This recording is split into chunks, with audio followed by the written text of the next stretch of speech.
Actually दोस्तों कल आपका इकोनॉमिक्स का पेपर है और आज मेरा ये जो ट्राइपॉड है ना ये थोड़ा सा दिक्कत कर रहा है, पर कोई दिक्कत नहीं, आप बड़े ध्यान से सुनो।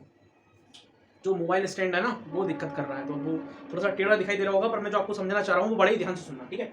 मैं एमपी बोर्ड क्लास 12 के बारे में बात कर रहा हूँ, इकोनॉमिक्स पेपर पैटर्न बता रहा हूँ, जो कल आपका 12 तारीख को इकोनॉमिक्स है उसके बारे में आपको कुछ गाइड करना चाह रहा हूँ, ठीक है। पेपर किस तरीके का आएगा बड़े ही ध्यान से सुनो। देखो, इकोनॉमिक्स का पेपर है, ऑब्जेक्टिव आपके 32 नंबर के आएंगे, बहुत ध्यान सुनना, मैं कुछ इंपॉर्टेंट बातें बताऊंगा, सिर्फ 2 मिनट का वीडियो रहेगा बस, ठीक है।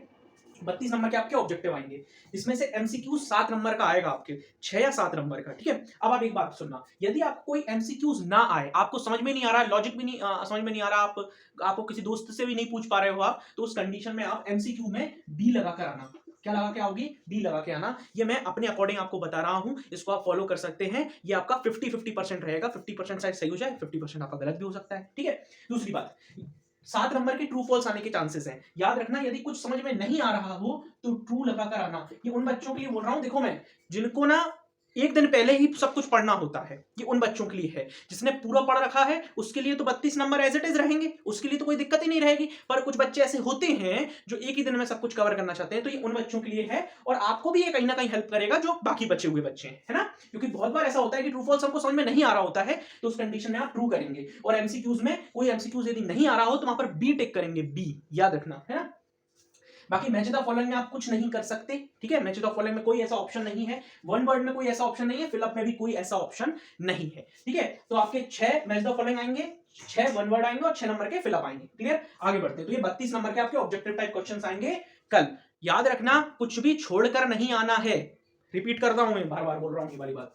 क्वेश्चन आंसर्स की बात करते हैं, 10 क्वेश्चन आएंगे 2-2 नंबर के, मतलब टोटल 20 क्वेश्चन आएंगे, आपको उसमें से 10 करने हैं। याद रखना, एक भी 2 नंबर का क्वेश्चन नहीं छोड़ना है, और 2 नंबर के क्वेश्चन को ज्यादा बड़ा भी नहीं लिखना है, छोटा सा लिखना है, 30 वर्ड्स में लिख देना है इनको, 30 वर्ड में, ठीक है। मैं बता रहा हूं आपको इसमें वर्ड लिमिट दी थी कि नहीं।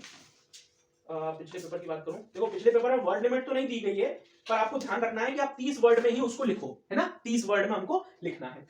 दूसरी बात समझो, तो ये 20 नंबर के हो गए, तो ये हमारा 52 मार्क्स का हो गया। अब हम बात करते हैं 12 नंबर क्वेश्चन की।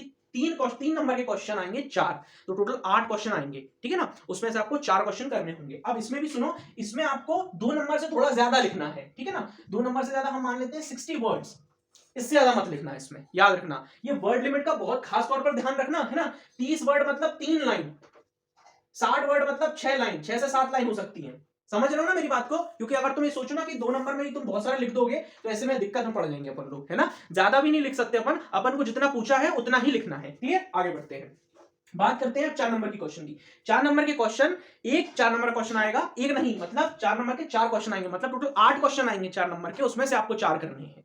टोटल 8 क्वेश्चन आएंगे 4 नंबर के, उसमें से आपको 4 करने हैं। अब सुनो, यहां पर आपको 100 वर्ड्स में लिखना है, याद रखना। मैं वर्ड्स अपने हिसाब से बता रहा हूं, ये ऊपर नीचे थोड़े वर्ड्स हो सकते हैं, और जितना मैं आपको बता रहा हूं उसी हिसाब से आपको करके आना है, परेशान मत होना, है ना। मैं कुछ अगर बता रहा हूं तो बहुत सोच समझ के बता रहा हूं, है ना। तो ये 100 वर्ड्स में है, तो याद रखना 100 वर्ड्स मतलब आपका एक पेज हो सकता है ना, एक पेज, या ज्यादा से ज्यादा 1.5 पेज हो सकता है, किसी क्वेश्चन में 1.5 पेज लिखना पड़ जाए, पर इससे ज्यादा मत लिख देना। कोई क्वेश्चन को 3 पेज 4 पेज में मत लिखाना, 2 पेज में ही मत लिख के आना। 1.5 पेज तक जा सकता है 4 नंबर का क्वेश्चन, इससे ज्यादा नहीं जाएगा। ज्यादा से ज्यादा चला गया तो 2 पेज का जाएगा, पर इससे ज्यादा मत लिखना मेरे दोस्तों। 4 नंबर के क्वेश्चन में इससे ज्यादा मत लिखना, ठीक है। समझ गए ये वाली बात, है ना। तो ये पूरा पैटर्न रहेगा इस तरीके का। दोस्तों, पेपर पूरा अटेम्प्ट करना, इकोनॉमिक्स में बनाकर लिख सकते हैं, पेपर पूरा अटेम्प्ट करना।